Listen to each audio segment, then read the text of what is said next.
ਭਾਜਪਾ ਤੇ ਫੁਲਕਾ ਵੱਲੋਂ 1984 ਸਿੱਖ ਕਤਲੇਆਮ ਦੀ ਜਾਂਚ ਲਈ ਟਰੁੱਥ ਕਮਿਸ਼ਨ ਬਣਾਉਣ ਦੀ ਮੰਗ। ਗੁਜਰਾਤ ਵਿੱਚ ਪੁਲ ਟੁੱਟਣ ਨਾਲ 141 ਮੌਤਾਂ। ਭਾਈ ਸਤਵੰਤ ਸਿੰਘ, ਭਾਈ ਬਿਆਨ ਸਿੰਘ ਤੇ ਭਾਈ ਕਿਹਰ ਸਿੰਘ ਦਾ ਸ਼ਹੀਦੀ ਦਿਹਾੜਾ ਮਨਾਇਆ ਗਿਆ।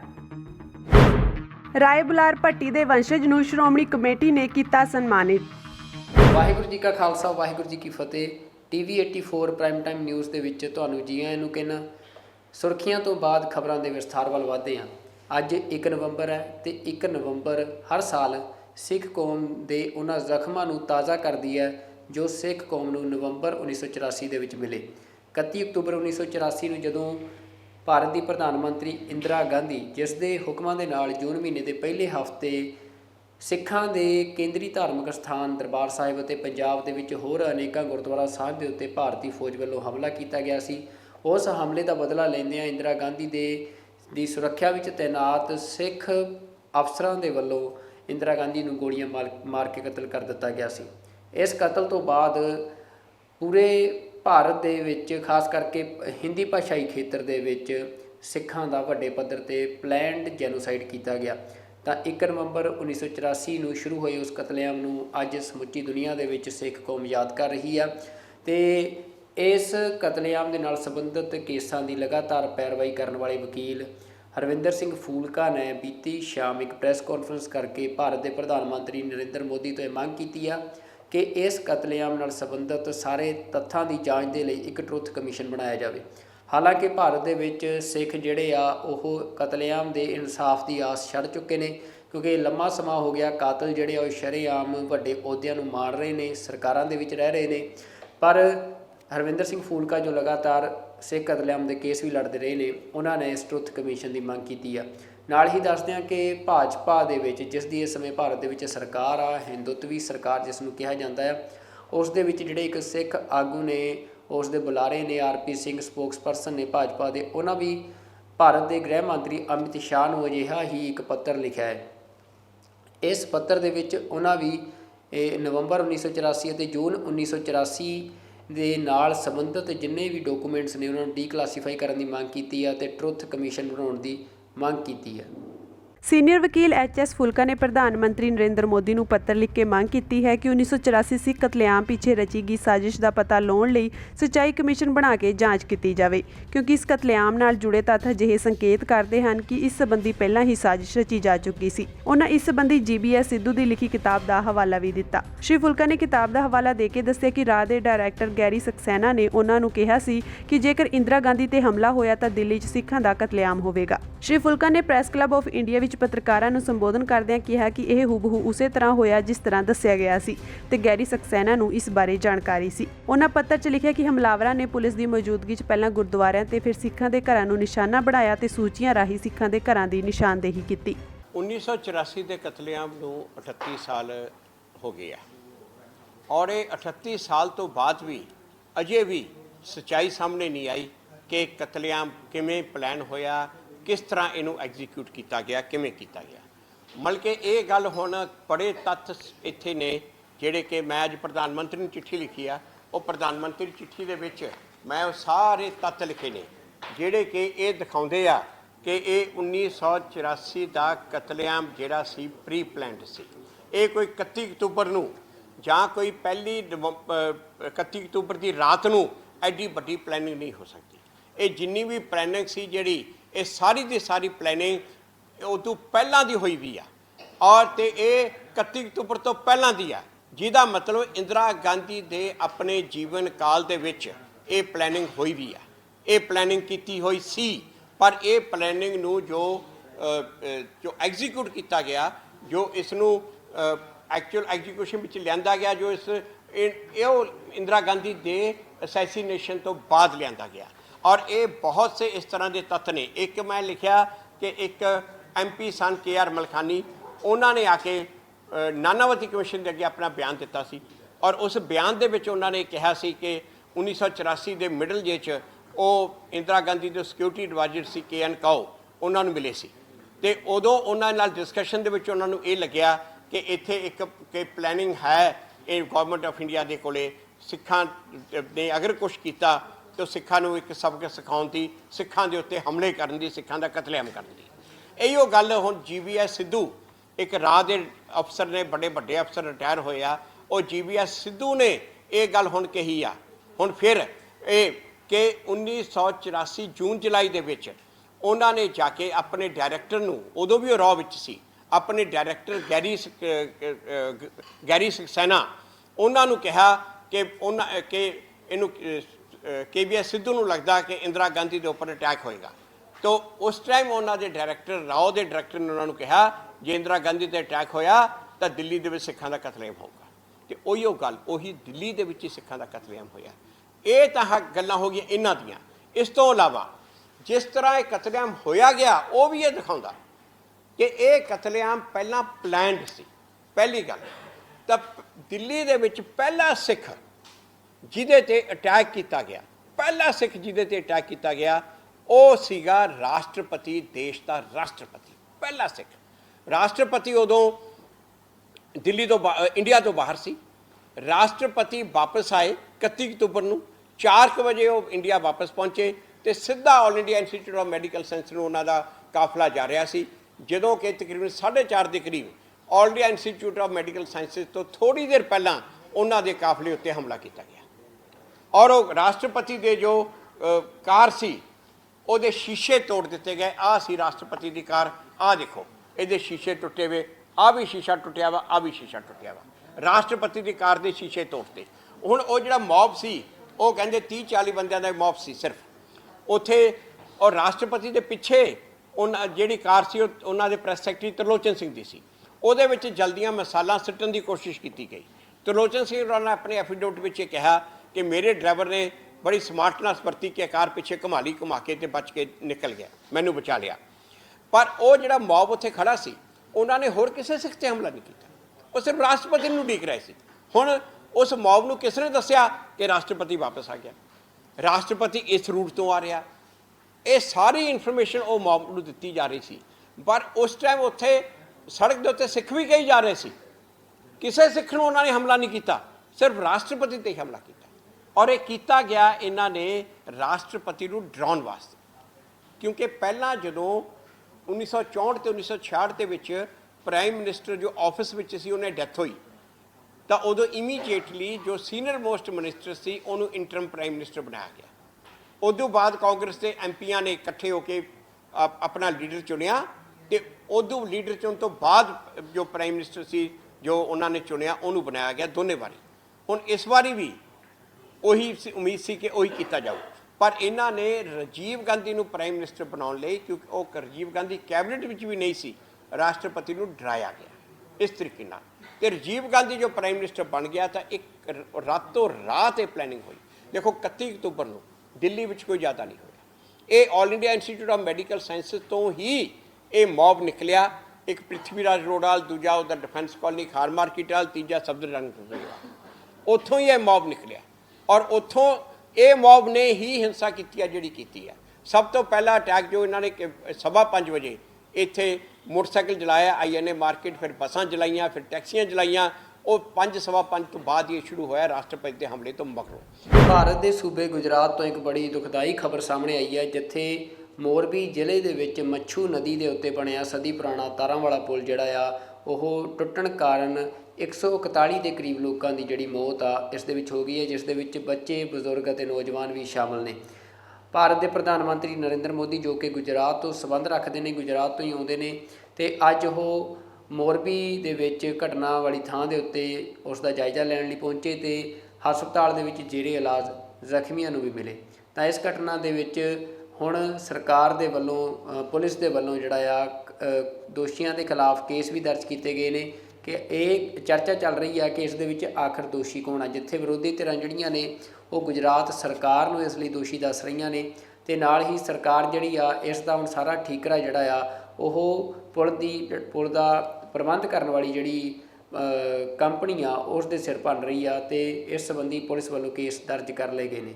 ਗੁਜਰਾਤ ਦੇ ਮੋਰਬੀ ਜ਼ਿਲ੍ਹੇ ਵਿੱਚ ਐਤਵਾਰ ਸ਼ਾਮੀ ਮੱਛੂ ਨਦੀ ਤੇ ਬਣਿਆ ਸਦੀ ਪੁਰਾਣਾ ਤਾਰਾਂ ਵਾਲਾ ਪੁਲ ਡਿੱਗਣ ਕਰਕੇ ਮੌਤਾਂ ਦੀ ਗਿਣਤੀ ਵੱਧ ਕੇ 141 ਹੋ ਗਈ ਹੈ। ਮ੍ਰਿਤਕਾਂ ਦਾ ਆંકੜਾ ਅਜੇ ਵਧਣ ਦੇ ਆਸਾਰ ਹਨ ਕਿਉਂਕਿ ਗੋਤਾਖੋਰਾਂ ਦੀ ਮਦਦ ਨਾਲ ਨਦੀ 'ਚੋਂ ਲਾਸ਼ਾਂ ਲੱਭਣ ਦਾ ਕੰਮ ਅਜੇ ਵੀ ਜਾਰੀ ਹੈ, ਜਦੋਂ ਕਿ ਹਸਪਤਾਲ ਵਿੱਚ ਜੇਰੇ ਇਲਾਜ ਲੋਕਾਂ 'ਚੋਂ ਕਈਆਂ ਦੀ ਹਾਲਤ ਗੰਭੀਰ ਹੈ। ਪੁਲਿਸ ਨੇ ਧਾਰਾ 304 ਅਤੇ 308 ਤਹਿਤ ਕੇਸ ਦਰਜ ਕਰਦਿਆਂ 9 ਵਿਅਕਤੀਆਂ ਨੂੰ ਗ੍ਰਿਫਤਾਰ ਕੀਤਾ ਹੈ। ਪੁਲਿਸ ਨੇ ਕਿਹਾ ਕਿ ਘੜੀਆਂ ਅਤੇ ਈ-ਬਾਈਕ ਬਣਾਉਣ ਵਾਲੀ ਕੰਪਨੀ ਉਰੇਵਾ ਗਰੁੱਪ ਨੂੰ ਪੁਲ ਦੀ ਮੁਰੰਮਤ ਅਤੇ ਉਸ ਦੀ ਦੇਖਭਾਲ ਦਾ ਠੇਕਾ ਦਿੱਤਾ ਗਿਆ ਸੀ। ਗ੍ਰਿਫਤਾਰ ਕੀਤੇ ਵਿਅਕਤੀਆਂ 'ਚ ਕੰਪਨੀ ਦੇ 2 ਮੈਨੇਜਰ, 2 ਠੇਕੇਦਾਰ, 2 ਟਿਕਟ ਕਲੈਕਟਰ ਅਤੇ 3 ਸੁਰੱਖਿਆ ਗਾਰਡ ਸ਼ਾਮਿਲ ਹਨ। ਸਦੀ ਪੁਰਾਣਾ ਪੁਲ ਐਤਵਾਰ ਸ਼ਾਮੀ 6:30 ਵਜੇ ਦੇ ਕਰੀਬ ਡਿੱਗ ਗਿਆ ਸੀ, ਜਿਸ ਉੱਤੇ ਹਾਦਸੇ ਮੌਕੇ 400 ਤੋਂ ਵੱਧ ਲੋਕ ਮੌਜੂਦ ਸਨ, ਜਦੋਂ ਕਿ ਇਸ ਦੀ ਭਾਰ ਝੱਲਣ ਦੀ ਸਮਰੱਥਾ 100 ਤੋਂ 150 ਲੋਕਾਂ ਦੀ ਸੀ। ਪੁਲ ਨੂੰ ਮੁਰੰਮਤ ਲਈ 7 ਮਹੀਨੇ ਬੰਦ ਰੱਖਣ ਮਗਰੋਂ 4 ਦਿਨ ਪਹਿਲਾਂ 26 ਅਕਤੂਬਰ ਨੂੰ ਗੁਜਰਾਤੀ ਨਵੇਂ ਸਾਲ ਮੌਕੇ ਲੋਕਾਂ ਲਈ ਖੋਲ੍ਹਿਆ ਗਿਆ ਸੀ। ਹਾਲਾਂਕਿ ਸਥਾਨਕ ਮਿਊਨਿਸਪੈਲਿਟੀ ਨੇ ਮੁਰੰਮਤ ਦੇ ਕੰਮ ਲਈ ਕੋਈ ਫਿਟਨੈਸ ਸਰਟੀਫਿਕੇਟ ਜਾਰੀ ਨਹੀਂ ਕੀਤਾ ਸੀ। ਸੂਬਾ ਸਰਕਾਰ ਨੇ ਹਾਦਸੇ ਦੀ ਜਾਂਚ ਲਈ 5 ਮੈਂਬਰੀ ਸਿੱਟ ਕਾਇਮ ਕੀਤੀ ਹੈ। ਇਹ ਪੁਲ ਸਰਵਾਗਜ਼ੀ ਠਾਕੁਰ ਵੱਲੋਂ ਉਸਾਰਿਆ ਗਿਆ ਸੀ ਤਾਂ ਜੋ ਦਰਬਾਰਗੜ੍ਹ ਪੈਲੇਸ ਅਤੇ ਨਜ਼ਰਬਾਗ ਪੈਲੇਸ ਨੂੰ ਇੱਕ ਦੂਜੇ ਨਾਲ ਜੋੜਿਆ ਜਾ ਸਕੇ। ਪੁਲ 1.25 ਮੀਟਰ ਚੌੜਾ ਅਤੇ 233 ਮੀਟਰ ਲੰਬਾ ਸੀ। ਬਰਤਾਨੀਆ ਦੇ ਲੈਸਟਰ ਸ਼ਹਿਰ ਦੇ ਵਿੱਚ ਸਿੱਖ ਫੌਜੀਆਂ ਨੂੰ ਸਮਰਪਿਤ ਇੱਕ ਸਿੱਖ ਫੌਜੀ ਦਾ ਬੁੱਤ ਜਿਹੜਾ ਆ ਉਹ ਤਿਆਰ ਕੀਤਾ ਗਿਆ ਹੈ ਤੇ ਸਥਾਪਿਤ ਕੀਤਾ ਗਿਆ ਹੈ। ਇਹ ਬੁੱਤ ਲੈਸਟਰ ਸ਼ਹਿਰ ਦੇ ਵਿਕਟੋਰੀਆ ਪਾਰਕ ਦੇ ਵਿੱਚ ਸਥਾਪਿਤ ਕੀਤਾ ਗਿਆ ਹੈ। ਇਹ ਬੁੱਤ ਉਹਨਾਂ ਸਿੱਖ ਫੌਜੀਆਂ ਨੂੰ ਸਮਰਪਿਤ ਆ ਜੋ ਵਿਸ਼ਵ ਯੁੱਧਾਂ ਦੇ ਦੌਰਾਨ ਬਰਤਾਨੀਆ ਦੀ ਫੌਜ ਵੱਲੋਂ ਦੁਨੀਆ ਦੇ ਵੱਖ-ਵੱਖ ਖਿੱਤਿਆਂ ਦੇ ਵਿੱਚ ਜੰਗ ਲੜੇ। ਦੱਸ ਦਈਏ ਕਿ 1849 ਦੇ ਵਿੱਚ ਖਾਲਸਾ ਰਾਜ ਜਿਹੜਾ ਆ ਉਸ ਦੇ ਉੱਤੇ ਬਰਤਾਨੀਆ ਦਾ ਕਬਜ਼ਾ ਹੋਣ ਤੋਂ ਬਾਅਦ ਬਰਤਾਨੀਆ ਦਾ ਰਾਜ ਪੰਜਾਬ ਦੇ ਉੱਤੇ ਹੋ ਗਿਆ ਸੀ ਤੇ ਜਿਸ ਤੋਂ ਬਾਅਦ ਪੰਜਾਬ ਦੇ ਵਿੱਚੋਂ ਜਿਹੜੇ ਸਿੱਖ ਫੌਜੀ ਨੇ ਉਹ ਵੱਡੀ ਗਿਣਤੀ ਦੇ ਵਿੱਚ ਬਰਤਾਨੀਆ ਦੀ ਫੌਜ ਦਾ ਹਿੱਸਾ ਵੀ ਬਣੇ ਤੇ ਵਿਸ਼ਵ ਯੁੱਧਾਂ ਦੇ ਦੌਰਾਨ ਉਹ ਦੁਨੀਆ ਦੇ ਵੱਖ-ਵੱਖ ਕੋਨਿਆਂ ਦੇ ਵਿੱਚ ਬਰਤਾਨੀਆ ਦੀ ਫੌਜ ਵੱਲੋਂ ਲੜਦੇ ਵੀ ਰਹੇ। ਪੂਰੀ ਦੁਨੀਆ ਵਿੱਚ ਆਪਣੀ ਬਹਾਦਰੀ ਦੇ ਜੋਹਰ ਦਿਖਾਉਣ ਲਈ ਜਾਣੀ ਜਾਂਦੀ ਸਿੱਖ ਕੌਮ ਲਈ ਅੱਜ ਬਹੁਤ ਮਾਣ ਵਾਲੀ ਗੱਲ ਹੈ, ਕਿਉਂਕਿ ਵਿਸ਼ਵ ਭਰ ਵਿੱਚ ਹੋਏ ਸੰਘਰਸ਼ਾਂ ਦੌਰਾਨ ਬ੍ਰਿਟੇਨ ਲਈ ਲੜਨ ਵਾਲੇ ਸਿੱਖਾਂ ਦੇ ਸਨਮਾਨ ਲਈ ਯੂਕੇ ਦੇ ਸ਼ਹਿਰ ਲੈਸਟਰ ਵਿੱਚ ਇੱਕ ਸਿੱਖ ਫੌਜੀ ਦੇ ਬੁੱਤ ਦਾ ਉਦਘਾਟਨ ਕੀਤਾ ਗਿਆ ਹੈ। ਰਿਪੋਰਟ ਵਿੱਚ ਕਿਹਾ ਗਿਆ ਹੈ ਕਿ ਪਹਿਲੇ ਵਿਸ਼ਵ ਯੁੱਧ ਦੇ ਸਮੇਂ ਬ੍ਰਿਟਿਸ਼ ਭਾਰਤੀ ਫੌਜ ਵਿੱਚ 20% ਤੋਂ ਵੱਧ ਗਿਣਤੀ ਸਿੱਖਾਂ ਦੀ ਸੀ। ਮਿਲੀ ਜਾਣਕਾਰੀ ਅਨੁਸਾਰ ਵਿਕਟੋਰੀਆ ਪਾਰਕ ਵਿੱਚ ਇੱਕ ਗ੍ਰੇਨਾਈਟ ਪਲੇਟਫਾਰਮ ਤੇ ਇੱਕ ਸਿੱਖ ਸੈਨਿਕ ਦੀ ਕਾਂਸੀ ਦੀ ਮੂਰਤੀ ਪ੍ਰਦਰਸ਼ਿਤ ਕੀਤੀ ਗਈ ਹੈ। ਸਿੱਖ ਸੈਨਿਕ ਵਾਰ ਮੈਮੋਰੀਅਲ ਕਮੇਟੀ ਨੇ ਕਿਹਾ ਕਿ ਇਹ ਪਹਿਲਾਂ ਹੀ ਮੌਜੂਦ ਜੰਗੀ ਯਾਦਗਾਰਾਂ ਦੀ ਪੂਰਤੀ ਕਰੇਗੀ। ਇਹ ਬੁੱਤ ਕਲਾਕਾਰ ਤਰਨਜੀਤ ਸਿੰਘ ਵੱਲੋਂ ਬਣਾਇਆ ਗਿਆ ਹੈ ਅਤੇ ਇਸ ਦੀ ਅਦਾਇਗੀ ਸਿੱਖ ਭਾਈਚਾਰਾ ਕੌਂਸਲ ਵੱਲੋਂ ਦਿੱਤੀ ਗਈ ਰਾਸ਼ੀ ਅਤੇ ਸਿੱਖ ਸੰਗਤਾਂ ਵੱਲੋਂ ਦਿੱਤੇ ਦਾਨ ਨਾਲ ਕੀਤੀ ਗਈ ਹੈ। ਸਿੱਖ ਸੈਨਿਕ ਵਾਰ ਮੈਮੋਰੀਅਲ ਕਮੇਟੀ ਦੇ ਚੇਅਰਮੈਨ ਅਜਮੇਰ ਸਿੰਘ ਬਸਰਾ ਨੇ ਕਿਹਾ ਕਿ ਸਾਨੂੰ ਇਸ ਯਾਦਗਾਰ ਦਾ ਉਦਘਾਟਨ ਕਰਦੇ ਹੋਏ ਬਹੁਤ ਮਾਣ ਮਹਿਸੂਸ ਹੋ ਰਿਹਾ ਹੈ, ਜਿਸ ਨੇ ਉਹਨਾਂ ਸਾਰੇ ਯਾਦਗਾਰਾਂ ਦੀ ਕੁਰਬਾਨੀ ਦਾ ਸਨਮਾਨ ਕੀਤਾ ਜਿਨ੍ਹਾਂ ਨੇ ਹਜ਼ਾਰਾਂ ਮੀਲ ਦਾ ਸਫ਼ਰ ਇੱਕ ਕੌਮ ਲਈ ਲੜਨ ਲਈ ਕੀਤਾ ਜੋ ਉਹਨਾਂ ਦਾ ਆਪਣਾ ਨਹੀਂ ਸੀ। ਉਹਨਾਂ ਕਿਹਾ ਕਿ ਇਹ ਬੁੱਤ ਉਹਨਾਂ ਸਿੱਖਾਂ ਦੀ ਯਾਦ ਦਿਵਾਉਂਦਾ ਹੈ ਜਿਨ੍ਹਾਂ ਨੇ ਲੈਸਟਰ ਸ਼ਹਿਰ ਨੂੰ ਆਪਣਾ ਘਰ ਬਣਾਇਆ ਸੀ। ਲੈਸਟਰ ਸਿਟੀ ਕੌਂਸਲ ਦੇ ਮੈਂਬਰ ਪਿਆਰਾ ਸਿੰਘ ਕਲੇਰ ਨੇ ਕਿਹਾ ਕਿ ਸਿੱਖ ਭਾਈਚਾਰੇ ਨੇ ਸਾਡੇ ਸ਼ਹਿਰ ਦੀ ਸਫਲਤਾ ਵਿੱਚ ਕਈ ਦਹਾਕਿਆਂ ਤੋਂ ਮਹੱਤਵਪੂਰਨ ਯੋਗਦਾਨ ਪਾਇਆ ਹੈ। ਉਹਨਾਂ ਨੇ ਕਿਹਾ ਕਿ ਮੈਨੂੰ ਬਹੁਤ ਖੁਸ਼ੀ ਹੈ ਕਿ ਵਿਕਟੋਰੀਆ ਪਾਰਕ ਵਿੱਚ ਇੱਕ ਸਿੱਖ ਯਾਦਗਾਰੀ ਬੁੱਤ ਦਾ ਉਦਘਾਟਨ ਕੀਤਾ ਗਿਆ ਹੈ। ਇਸ ਤੋਂ ਪਰਦਾ ਹਟਾਉਣ ਦੀ ਰਸਮ ਐਤਵਾਰ ਨੂੰ ਡੀ ਮੌਂਟਫੋਰਟ ਹਾਲ ਵਿਖੇ ਹੋਈ ਅਤੇ ਹਥਿਆਰਬੰਦ ਸੈਨਾਵਾਂ ਦੇ ਨੁਮਾਇੰਦਿਆਂ ਸਮੇਤ ਸੈਂਕੜੇ ਲੋਕਾਂ ਨੇ ਸ਼ਿਰਕਤ ਕੀਤੀ। ਦਰਬਾਰ ਸਾਹਿਬ ਤੇ ਹੋਏ ਭਾਰਤੀ ਫੌਜਾਂ ਦੇ ਹਮਲੇ ਦਾ ਬਦਲਾ ਲੈਣ ਲਈ 31 ਅਕਤੂਬਰ 1984 ਨੂੰ ਭਾਰਤ ਦੀ ਪ੍ਰਧਾਨ ਮੰਤਰੀ ਇੰਦਰਾ ਗਾਂਧੀ ਨੂੰ ਕਤਲ ਕਰਨ ਵਾਲੇ ਸ਼ਹੀਦ ਭਾਈ ਸਤਵੰਤ ਸਿੰਘ, ਸ਼ਹੀਦ ਭਾਈ ਬਿਆਨ ਸਿੰਘ ਅਤੇ ਸ਼ਹੀਦ ਭਾਈ ਕੇਰ ਸਿੰਘ ਦੇ ਸ਼ਹੀਦੀ ਦਿਹਾੜੇ ਸਮੁੱਚੀ ਸਿੱਖ ਕੌਮ ਵੱਲੋਂ ਵੱਡੇ ਪੱਧਰ ਤੇ ਮਨਾਏ ਗਏ, ਜਿੱਥੇ ਸ਼੍ਰੀ ਅਕਾਲ ਤਖਤ ਸਾਹਿਬ ਵਿਖੇ ਇਹਨਾਂ ਸ਼ਹੀਦਾਂ ਦੀ ਯਾਦ ਦੇ ਵਿੱਚ ਅਖੰਡ ਪਾਠ ਸਾਹਿਬ ਦੇ ਭੋਗ ਪਾਏ ਗਏ ਤੇ ਅਰਦਾਸ ਕੀਤੀ ਗਈ। ਉੱਥੇ ਨਾਲ ਹੀ ਸ਼ਹੀਦ ਭਾਈ ਸਤਵੰਤ ਸਿੰਘ ਦੇ ਪਿੰਡ ਅਗਵਾਨ ਅਤੇ ਸ਼ਹੀਦ ਭਾਈ ਬਿਆਨ ਸਿੰਘ ਦੇ ਪਿੰਡ ਮਲੋਆ ਦੇ ਵਿੱਚ ਵੀ ਅਖੰਡ ਪਾਠ ਸਾਹਿਬ ਦੇ ਭੋਗ ਪਾਏ ਗਏ ਤੇ ਸ਼ਹੀਦਾਂ ਦੀ ਯਾਦ ਦੇ ਵਿੱਚ ਜਿਹੜੇ ਸਮਾਗਮ ਕੀਤੇ ਗਏ, ਜਿੱਥੇ ਵੱਖ-ਵੱਖ ਬੁਲਾਰਿਆਂ ਦੇ ਵੱਲੋਂ ਵਿਚਾਰਾਂ ਦੀ ਸਾਂਝ ਪਾਈ ਗਈ ਤੇ ਸ਼ਹੀਦਾਂ ਨੂੰ ਸਤਿਕਾਰ ਭੇਂਟ ਕੀਤਾ ਗਿਆ। ਇਸ ਦੇ ਨਾਲ ਹੀ ਸ਼੍ਰੋਮਣੀ ਅਕਾਲੀ ਦਲ ਅੰਮ੍ਰਿਤਸਰ ਦੇ ਵੱਲੋਂ ਦਿੱਲੀ ਦੇ ਵਿੱਚ ਹਰ ਸਾਲ ਦੀ ਤਰ੍ਹਾਂ ਇੱਕ ਵੱਡਾ ਪ੍ਰੋਗਰਾਮ ਕੀਤਾ ਗਿਆ, ਜਿੱਥੇ ਇਹਨਾਂ ਕੌਮ ਦੇ ਹੀਰਿਆਂ ਦੀ ਯਾਦ ਦੇ ਵਿੱਚ ਸਮਾਗਮ ਉਲੀਕਿਆ ਗਿਆ ਤੇ ਜਿਹੜਾ ਇਹਨਾਂ ਦੀ ਸ਼ਹੀਦੀ ਆ ਉਸ ਨੂੰ ਸਤਿਕਾਰ ਭੇਂਟ ਕੀਤਾ ਗਿਆ। ਅੱਜ ਆਪਾਂ ਬੜੇ ਇਤਿਹਾਸਿਕ ਸਥਾਨ ਤੇ ਸ੍ਰੀ ਗੁਰੂ ਤੇਗ ਬਹਾਦਰ ਸਾਹਿਬ ਦੇ ਗੁਰਦੁਆਰੇ ਦੇ ਵਿੱਚ ਅੱਜ ਸ਼ਹੀਦੀ ਦਿਵਸ ਮਨਾ ਰਹੇ ਹਾਂ। ਸ਼ਹੀਦੀ ਦਿਵਸ ਗੁਰੂ ਤੇਗ ਬਹਾਦਰ ਸਾਹਿਬ ਦਾ ਵੀ ਹੈ। ਉੱਥੇ ਜਿੱਥੇ ਉਹਨਾਂ ਨੇ ਸ਼ਹਾਦਤ ਪ੍ਰਾਪਤ ਕੀਤੀ ਹੈ ਉਹ ਪੁਰਾਣੀ ਦਿੱਲੀ ਦੇ ਵਿੱਚ ਹੈ। ਇੱਥੇ ਸਿੰਘਾਂ ਨੇ ਉਹਨਾਂ ਦਾ ਜਿਹੜਾ ਸੀ ਉਹ ਲੈ ਕੇ ਆਏ ਸੀਗੇ। ਸੋ ਧੜ ਲੈ ਕੇ ਆਏ ਸੀਗੇ। ਸੋ ਇਹ ਸ਼ਹੀਦੀ ਸਥਾਨ ਹੈ ਜਿੱਥੇ ਆਪਾਂ ਭਾਈ ਬੇਅੰਤ ਸਿੰਘ ਦੀ ਬਰਸੀ ਮਨਾਉਣ ਆਏ ਹੈ। ਭਾਈ ਬੇਅੰਤ ਸਿੰਘ ਦੇ ਨਾਲ ਭਾਈ ਸਤਵੰਤ ਸਿੰਘ ਤੇ ਖੇਰ ਸਿੰਘ ਵੀ ਸੀ। ਉਹਨਾਂ ਦਾ ਸ਼ਹੀਦੀ ਦਿਵਸ ਆਪਾਂ ਅਕਾਲ ਤਖਤ ਸਾਹਿਬ ਦੇ ਉੱਤੇ 6 ਜਨਵਰੀ ਨੂੰ ਮਨਾਉਂਦੇ ਹਾਂ, ਕਿਉਂ ਕਰਕੇ ਉਹਨਾਂ ਦੀ ਸ਼ਹਾਦਤ ਬਾਅਦ ਦੇ ਵਿੱਚ ਹੋਈ ਹੈ। ਅੱਜ ਦੇ ਦਿਨ ਸਰ ਬੇਅੰਤ ਸਿੰਘ ਨੇ ਸ਼ਹੀਦੀ ਪਾਈ ਸੀਗੀ।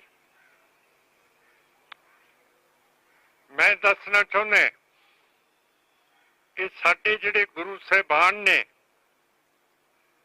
ਉਹਨਾਂ ਨੇ ਸਾਨੂੰ ਸਾਰਾ ਕੁਝ ਤੇਜ ਪ੍ਰਤਾਪ ਉਹਨਾਂ ਦੀ ਕਿਰਪਾ ਦੇ ਨਾਲ ਹੋਇਆ।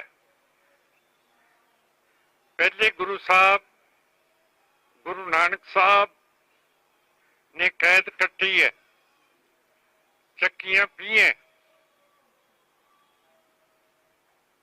ਦੂਜੀ ਪਾਤਸ਼ਾਹੀ ਨੇ ਗੁਰੂ ਅੰਗਦ ਸਾਹਿਬ ਨੇ ਸਮਝਿਆ ਕਿ ਜੋ ਗੁਰੂ ਨਾਨਕ ਸਾਹਿਬ ਦਾ ਸੰਦੇਸ਼ ਹੈ, ਜਿਹਦਾ ਮਤਲਬ ਹੈ ਕਿ ਸਿੱਖ ਮਜ਼ਹਬ ਜਿਹੜਾ ਗੁਰੂ ਨਾਨਕ ਸਾਹਿਬ ਨੇ ਪੈਦਾ ਕੀਤਾ, ਇਹਨਾਂ ਨੂੰ ਸਖਤੀਆਂ ਤੇ ਜ਼ੁਲਮ ਝੱਲਣੇ ਪੈਣਗੇ। ਫਿਰ ਅਮਨ ਪਸੰਦ ਗੁਰੂ ਸਾਹਿਬ ਨੇ, ਅੰਗਦ ਸਾਹਿਬ ਨੇ ਸਾਡੇ ਬਜ਼ੁਰਗਾਂ ਦੇ ਲਈ ਖਾੜੇ ਤਿਆਰ ਕੀਤੇ ਕਿ ਜਿੰਨਾ ਚਿਰ ਤੁਹਾਡਾ ਜਿਸਮ ਤਕੜਾ ਨਹੀਂ ਹੈ, ਉਨਾ ਚਿਰ ਤੁਸੀਂ ਆਪਣਾ ਧਰਮ ਅੱਗੇ ਨਹੀਂ ਲੈ ਕੇ ਜਾ ਸਕਦੇ। ਸਿੱਖਾਂ ਦੇ ਕੋਲੇ ਰਾਜ ਭਾਗ ਬਹੁਤ ਥੋੜਾ ਰਿਹਾ ਹੈ। ਬਾਬਾ ਬੰਦਾ ਸਿੰਘ ਬਹਾਦਰ ਦਾ ਰਾਜ ਭਾਗ ਪਹਿਲਾ 5-6 ਸਾਲ ਰਿਹਾ ਹੈ। ਉਹਨਾਂ ਨੇ ਜ਼ੁਲਮ ਦਾ ਬਦਲਾ ਲਿਆ ਸੀ। ਸਰਹੰਦ ਦੀ ਇੱਟ ਖੜਕਾਤੀ ਸੀ।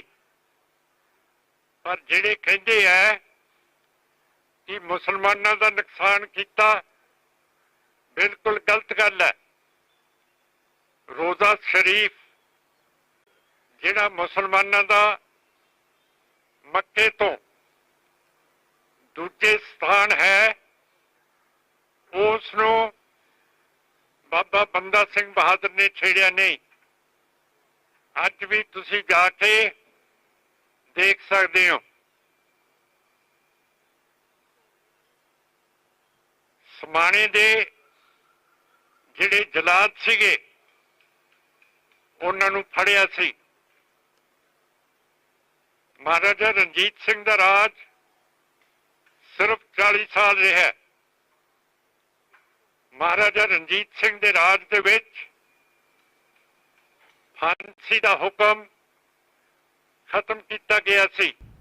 ਸਾਕਾ ਸ਼੍ਰੀ ਪੰਜਾ ਸਾਹਿਬ ਦੀ ਸ਼ਹੀਦੀ ਸ਼ਤਾਬਦੀ ਨੂੰ ਸਮਰਪਿਤ ਸਮਾਗਮਾਂ ਨੂੰ ਮਨਾਉਣ ਤੋਂ ਬਾਅਦ ਸਿੱਖਾਂ ਦਾ ਜੱਥਾ ਜਿਹੜਾ ਆ ਉਹ ਲਹਿੰਦੇ ਪੰਜਾਬ ਤੋਂ ਚੜ੍ਹਦੇ ਪੰਜਾਬ ਵਾਪਸ ਪਰਤਿਆ ਹੈ ਤੇ ਸ਼੍ਰੋਮਣੀ ਗੁਰਦੁਆਰਾ ਪ੍ਰਬੰਧਕ ਕਮੇਟੀ ਦੇ ਪ੍ਰਧਾਨ ਹਰਜਿੰਦਰ ਸਿੰਘ ਧਾਮੀ ਅਤੇ ਸ਼੍ਰੀ ਅਕਾਲ ਤਖਤ ਸਾਹਿਬ ਦੇ ਜਥੇਦਾਰ ਗਿਆਨੀ ਹਰਪ੍ਰੀਤ ਸਿੰਘ ਵੱਲੋਂ ਪਾਕਿਸਤਾਨ ਦੇ ਸਿੱਖ ਗੁਰਦੁਆਰਾ ਪ੍ਰਬੰਧਕ ਕਮੇਟੀ ਅਤੇ ਪਾਕਿਸਤਾਨ ਦੇ ਸਰਕਾਰੀ ਨਿਜ਼ਾਮ ਵੱਲੋਂ ਕੀਤੇ ਗਏ ਪ੍ਰਬੰਧਾਂ ਤੇ ਤਸੱਲੀ ਦਾ ਪ੍ਰਗਟਾਵਾ ਕੀਤਾ ਗਿਆ ਤੇ ਸ਼੍ਰੀ ਅਕਾਲ ਤਖਤ ਸਾਹਿਬ ਦੇ ਜਥੇਦਾਰ ਵੱਲੋਂ ਮੰਗ ਕੀਤੀ ਗਈ ਕਿ ਜਿਹੜੇ ਸਿੱਖਾਂ ਨੂੰ ਆਪਣੇ ਧਾਰਮਿਕ ਅਸਥਾਨਾਂ ਦੇ ਲਈ ਜਿਹੜੇ ਆ ਉਹ ਖੁੱਲ੍ਹੀ ਰਾਹਦਾਰੀ ਜਿਹੜੀ ਆ ਉਹ ਮਿਲਣੀ ਚਾਹੀਦੀ ਆ, ਤਾਂ ਕਿ ਜਿਹੜੇ ਸਿੱਖ ਨੇ ਉਹ ਚੜ੍ਹਦੇ ਤੇ ਲਹਿੰਦੇ ਪੰਜਾਬ ਦੇ ਵਿੱਚ ਆਪਣੇ ਧਾਰਮਿਕ ਅਸਥਾਨਾਂ ਦੇ ਖੁੱਲ੍ਹੇ ਦਰਸ਼ਨ ਦੀਦਾਰ ਕਰ ਸਕਣ। ਵਾਹਿਗੁਰੂ ਜੀ ਕਾ ਖਾਲਸਾ, ਵਾਹਿਗੁਰੂ ਜੀ ਕੀ ਫਤਿਹ। ਮਹਾਨ ਸ਼ਹੀਦਾਂ ਦੀ 100 ਸਾਲਾ ਸ਼ਤਾਬਦੀ ਗੁਰਦੁਆਰਾ ਪੰਜਾ ਸਾਹਿਬ ਵਿਖੇ ਕੱਲ੍ਹ ਦੇਸ਼ ਤੇ ਵਿਦੇਸ਼ ਦੀਆਂ ਸੰਗਤਾਂ ਨੇ ਵੱਧ ਚੜ੍ਹ ਕੇ ਉੱਥੇ ਮਨਾਈ ਆ। ਗੁਰੂ ਕੇ ਬਾਗ ਦੇ ਮੋਰਚੇ ਤੋਂ ਬਾਅਦ ਇਹ ਸ਼ਤਾਬਦੀ, ਕਿਉਂਕਿ ਇਹ ਸਾਰਾ ਵਰਤਾਰਾ ਪੰਜਾ ਸਾਹਿਬ ਦੀ ਧਰਤੀ ਤੇ ਹੋਇਆ ਸੀ। ਉੱਥੇ ਅਬਦੁਲ ਹਸਨ ਰੇਲਵੇ ਸਟੇਸ਼ਨ ਤੇ ਵੀ ਕੀਰਤਨ ਕੀਤਾ ਤੇ ਕੱਲ ਅੰਮ੍ਰਿਤ ਵੇਲੇ ਸ੍ਰੀ ਅਖੰਡ ਪਾਠ ਸਾਹਿਬਾਂ ਦੇ ਭੋਗ ਪਾ ਕੇ ਤੇ ਸਾਰੀ ਦਿਹਾੜੀ ਦੀਵਾਨ ਵੀ ਸਜਿਆ। ਉੱਥੇ ਕੁਝ ਵਿਚਾਰਾਂ ਵੀ ਹੋਈਆਂ ਔਰ ਅੱਜ ਅਸੀਂ ਨਨਕਾਣਾ ਸਾਹਿਬ ਰਾਤ ਆ ਗਏ ਸੀ। ਉੱਥੇ ਦੇ ਵੀ ਤੇ ਬਾਕੀ ਆਪਣੇ ਪੰਜਾ ਸਾਹਿਬ ਦੇ ਵੀ ਰਿਹਾਇਸ਼ਾਂ ਦੇ ਪ੍ਰਬੰਧ ਹੋਰ ਸਾਰੇ ਉਹਦਾ ਮੁਲਾਂਕਣ ਵੀ ਕਰਦੇ ਆਏ ਹਾਂ। ਤੇ ਮੈਨੂੰ ਖੁਸ਼ੀ ਵੀ ਆ ਵੀ ਨਨਕਾਣਾ ਸਾਹਿਬ ਸੰਤ ਬਾਬਾ ਜਗਤਾਰ ਸਿੰਘ ਜੀ ਕਾਰ ਸੇਵਾ ਵਾਲੇ ਮਹਾਂਪੁਰਸ਼ ਉਹ 240x100 ਦਾ ਵੱਡਾ ਜਿਹੜਾ ਹਾਲ ਉੱਥੇ ਬਣਾ ਰਹੇ ਆ, ਜਿਹਦੇ ਵਿੱਚ ਲਗਭਗ 10-12 ਹਜ਼ਾਰ ਮਨੁੱਖ ਆਸਾਨੀ ਦੇ ਨਾਲ ਉੱਥੇ ਰਾਤ ਦੀ ਰਿਹਾਇਸ਼ਗਾਹ ਦੇ ਵਿੱਚ ਰਹਿ ਸਕਿਆ ਕਰੂਗਾ। ਸੋ ਲਾ ਪਾ ਕੇ ਸਾਰਾ ਕੁਝ ਸੁਝਾਅ ਵੀ ਉਹਨਾਂ ਨੂੰ ਅਸੀਂ ਦੇ ਕੇ ਆਏ ਹਾਂ, ਕੁਝ ਉਹਨਾਂ ਦੇ ਵੀ ਸੁਝਾਅ ਸੁਣੇ ਆ, ਕੁਝ ਗੌਰਮੈਂਟ ਦੇ ਪੱਖ ਤੋਂ ਮਸਲੇ ਹੁੰਦੇ ਆ, ਕੁਝ ਸਾਡੇ ਸੁਲਝਾਉਣ ਵਾਲੇ ਹੁੰਦੇ ਆ। ਉਹ ਸਾਰੀਆਂ ਵਿਚਾਰਾਂ ਕਰਕੇ ਅੱਜ ਸਾਰਾ ਹੀ ਜਥਾ ਜਿਹੜਾ ਆ, ਕੁਝ ਜਥਾ ਕੱਲ੍ਹ ਨੂੰ ਮੁੜੂਗਾ, ਕੁਝ ਜਿਹੜੇ ਸਰੀਰ ਅੱਜ ਅਸੀਂ ਉਹ ਸਾਰੇ ਇਕੱਠੇ ਹੋ ਕੇ ਆ ਗਏ ਹਾਂ। ਉਹਨਾਂ ਮਹਾਨ ਸ਼ਹੀਦਾਂ ਨੂੰ ਨਤਮਸਤਕ ਹੋ ਕੇ ਆਏ ਹਾਂ। ਸਿੱਖ ਧਰਮ ਦੇ ਬਹੁਤ ਹੀ ਮਹਾਨ ਸ਼ਹੀਦ ਭਾਈ ਕਰਮ ਸਿੰਘ ਜੀ, ਭਾਈ ਪ੍ਰਤਾਪ ਸਿੰਘ ਜੀ ਦਾ ਸ਼ਹੀਦੀ ਦਿਹਾੜਾ ਪੰਜਾ ਸਾਹਿਬ ਦੀ ਧਰਤੀ ਦੇ ਉੱਤੇ ਬੜੀ ਸ਼ਰਧਾ ਭਾਵਨਾ ਉਤਸ਼ਾਹ ਸਹਿਤ ਮਨਾਇਆ ਗਿਆ। ਕੱਲ੍ਹ 30 ਅਕਤੂਬਰ ਨੂੰ ਦੇਸ਼ਾਂ ਵਿਦੇਸ਼ਾਂ ਤੋਂ ਸੰਗਤਾਂ ਨੇ ਵੱਡੀ ਗਿਣਤੀ ਦੇ ਵਿੱਚ ਹਾਜ਼ਰੀਆਂ ਭਰੀਆਂ ਨੇ। ਸ਼੍ਰੋਮਣੀ ਗੁਰਦੁਆਰਾ ਪ੍ਰਬੰਧਕ ਕਮੇਟੀ ਦੇ ਪ੍ਰਧਾਨ ਮੈਂਬਰ ਸਾਹਿਬਾਨ ਹਾਜ਼ਰ ਹੋਏ ਨੇ, ਮਾਨਯੋਗ ਸਿੰਘ ਸਾਹਿਬ ਗਿਆਨੀ ਗੁਰਮਿੰਦਰ ਸਿੰਘ ਜੀ ਹਾਜ਼ਰ ਹੋਏ ਨੇ। ਉੱਥੇ ਇੰਗਲੈਂਡ ਤੋਂ ਤੇ ਹੋਰ ਕਈ ਮੁਲਕਾਂ ਤੋਂ ਜਿਹੜੇ ਆ ਜਾਂ ਪਾਕਿਸਤਾਨ ਦੇ ਜਿਹੜੇ ਵੱਡੀ ਤਾਦਾਦ ਵਿੱਚ ਸਿੱਖ ਸੰਗਤਾਂ ਨੇ ਸ਼ਮੂਲੀਅਤ ਕੀਤੀ ਹੈ। ਪਾਕਿਸਤਾਨ ਸਿੱਖ ਗੁਰਦੁਆਰਾ ਪ੍ਰਬੰਧਕ ਕਮੇਟੀ ਨੇ ਬਹੁਤ ਜ਼ਿਆਦਾ ਜਿਹੜੇ ਆ ਵਧੀਆ ਇੰਤਜ਼ਾਮ ਕੀਤੇ ਸੀ ਔਰ ਸ਼ਤਾਬਦੀ ਜਿਹੜੀ ਹੈ ਬੜੀ ਸ਼ਰਧਾ ਭਾਵਨਾ ਉਤਸ਼ਾਹ ਸਹਿਤ ਮਨਾਈ ਗਈ ਹੈ। ਦਿੱਲੀ ਸਿੱਖ ਗੁਰਦੁਆਰਾ ਪ੍ਰਬੰਧਕ ਕਮੇਟੀ ਦੇ ਸਾਬਕਾ ਪ੍ਰਧਾਨ ਜਿਹੜੇ ਆ ਪਰਮਜੀਤ ਸਿੰਘ ਸਰਨਾ ਉਹ ਵੀ ਉੱਥੇ ਪਹੁੰਚੇ ਸਨ। ਸ਼ਹੀਦਾਂ ਨੂੰ ਯਾਦ ਕਰਨਾ, ਸ਼ਹੀਦਾਂ ਦੇ ਦਿਨ ਮਨਾਉਣੇ ਇਹ ਸਾਡਾ ਕੌਮੀ ਫਰਜ਼ ਹੈ ਔਰ ਅਸੀਂ ਆਪਣੇ ਕੌਮੀ ਫਰਜ਼ ਦੀ ਪੂਰਤੀ ਕੀਤੀ ਹੈ। ਮੈਂ ਇਹੋ ਹੀ ਕਹਾਂਗਾ ਸਮੂਹ ਸੰਗਤਾਂ ਨੂੰ ਕਿ ਆਓ ਆਪਣੇ ਸ਼ਹੀਦਾਂ ਨੂੰ ਯਾਦ ਕਰੀਏ, ਸ਼ਹੀਦਾਂ ਨੂੰ ਆਪਣੇ ਦਿਲੋਂ ਦਿਮਾਗ ਮਸਤਕ ਦੇ ਵਿੱਚ ਹਮੇਸ਼ਾ ਜਿਹੜਾ ਹੈ ਉਹ ਸਤਿਕਾਰ ਰੱਖੀਏ ਔਰ ਇਹ ਸ਼ਤਾਬਦੀਆਂ ਦਿਹਾੜੇ ਸ਼ਹੀਦਾਂ ਦੇ, ਗੁਰੂ ਸਾਹਿਬਾਨ ਦੇ ਇਹ ਆਪਾਂ ਮਨਾਉਂਦੇ ਰਹੀਏ। ਇਹਦੇ ਨਾਲ ਹੀ ਕੌਮੀ ਜਜ਼ਬਾ ਉਤਸ਼ਾਹ ਪੈਦਾ ਹੁੰਦਾ ਹੈ, ਦੀਵਾਨ ਸਜਦੇ ਰਹਿੰਦੇ ਹੈ, ਲੰਗਰ ਸਜਦੇ ਰਹਿੰਦੇ ਹੈ, ਕੌਮ ਬੁਲੰਦੀਆਂ ਛੂੰਹਦੀ ਹੈ। ਵਾਹਿਗੁਰੂ ਜੀ ਕਾ ਖਾਲਸਾ, ਵਾਹਿਗੁਰੂ ਜੀ ਕੀ ਫਤਿਹ। ਸਾਕਾ ਪੰਜਾ ਸਾਹਿਬ ਦੀ ਸ਼ਹੀਦੀ ਸ਼ਤਾਬਦੀ ਨੂੰ ਸਮਰਪਿਤ ਸਮਾਗਮਾਂ ਦੇ ਲਈ ਪਾਕਿਸਤਾਨ ਪਹੁੰਚੇ ਸ਼੍ਰੋਮਣੀ ਗੁਰਦੁਆਰਾ ਪ੍ਰਬੰਧਕ ਕਮੇਟੀ ਦੇ ਪ੍ਰਧਾਨ ਹਰਜਿੰਦਰ ਸਿੰਘ ਧਾਮੀ ਵੱਲੋਂ ਗੁਰੂ ਨਾਨਕ ਪਾਤਸ਼ਾਹ ਦੇ ਪ੍ਰਕਾਸ਼ ਅਸਥਾਨ ਨਨਕਾਣਾ ਸਾਹਿਬ ਦੇ ਉਸ ਸਮੇਂ ਦੇ ਚੌਧਰੀ ਰਾਏ ਬੁਲਾਰ ਪੱਟੀ ਜੋ ਗੁਰੂ ਨਾਨਕ ਪਾਤਸ਼ਾਹ ਦੇ ਸਿੱਖ ਵੀ ਬਣੇ ਸੀ ਤੇ ਉਹਨਾਂ ਦੇ ਵੰਸ਼ਜ ਰਾਏ ਸਲੀਮ ਪੱਟੀ ਨੂੰ ਸ਼੍ਰੋਮਣੀ ਗੁਰਦੁਆਰਾ ਪ੍ਰਬੰਧਕ ਕਮੇਟੀ ਵੱਲੋਂ ਸਨਮਾਨਿਤ ਕੀਤਾ ਗਿਆ। ਇਹ ਇੱਕ ਸਿਰਫ ਤਸਵੀਰ ਨਹੀਂ ਹੈਗੀ, ਇਹ 550 ਸਾਲ ਪੁਰਾਣੀ ਜਿਹੜੀ ਵੰਜਾ ਉਹ ਉਹਨਾਂ ਨੂੰ ਤਾਜ਼ਾ ਕੀਤਾ ਹੈ ਔਰ ਇੱਕ ਤਸਵੀਰ ਨਹੀਂ ਹੈਗੀ, ਇਹ ਜਿਹੜਾ ਸਾਡੀ ਫੈਮਿਲੀ ਦਾ ਤੇ ਜਿਹੜਾ ਸਿੱਖੀਜ਼ਮ ਦਾ ਜਿਹੜਾ ਬੌਂਡ ਹੈ ਇਹ ਤਾਜ਼ਾ ਹੋਇਆ ਹੈ। ਔਰ ਅਗਰ ਅਸੀਂ ਨਹੀਂ ਆ ਸਕੇ ਲੇਕਿਨ ਤਸਵੀਰ ਜਿਹੜੀ ਉੱਥੇ ਲਾਈ ਹੈ ਸਾਡੀ ਫੈਮਿਲੀ ਦਾ ਹੈ। ਕਿਸਾਨ ਸਾਡੇ ਰਾਏ ਬੁਲਾਰ ਜੀ ਨੇ ਸਤਿਗੁਰੂ ਜੀ ਨੂੰ ਰੱਬ ਕਰਕੇ ਪੂਜਿਆ।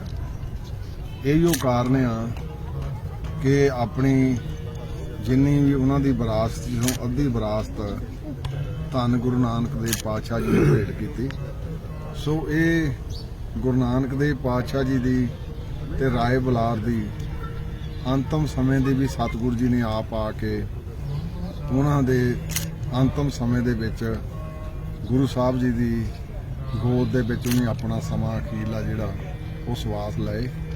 ਸੋ ਗੁਰੂ ਸਾਹਿਬ ਕਿਰਪਾ ਕਰਨ ਇਸ ਪਰਿਵਾਰ ਦਾ, ਕਿਉਂਕਿ ਗੁਰੂ ਘਰ ਨੂੰ ਤਾਂ ਭੇਟ ਕੀਤਾ ਜਾ ਸਕਦਾ ਤੇ ਜਿਹੜਾ ਇਹਨਾਂ ਨੇ ਖਜ਼ਾਨਾ ਭੇਟ ਕੀਤਾ ਉਹ ਅੱਜ ਇੱਥੇ ਸਮੁੱਚੀ ਮੈਂ ਕਹਿ ਸਕਦਾ ਪਾਕਿਸਤਾਨ ਦੀ ਜਿਹੜੀ ਇਕਨੋਮੀ ਹੈ ਇਸ ਸਟੇਟ ਦੀ ਉਹ ਅੱਧੀ ਇਕਨੋਮੀ ਗੁਰੂ ਨਾਨਕ ਦੇਵ ਪਾਤਸ਼ਾਹ ਜੀ ਦੀ ਇਸ ਪਵਿੱਤਰ ਧਰਤੀ ਤੋਂ ਉਪਜੀਊ ਆ।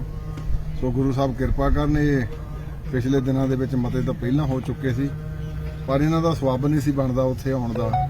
ਐਤਕੀ ਵੀ ਇਹਨੇ ਕੀਤਾ ਅਪਲਾਈ, ਵੀਜ਼ਾ ਨਹੀਂ ਮਿਲ ਸਕਿਆ ਵੀਜ਼ਾ, ਪਰ ਫਿਰ ਇਹ ਕਹਿੰਦੇ ਤੁਸੀਂ ਹੁਣ ਫੋਟੋ ਲਾ ਦਿਓ।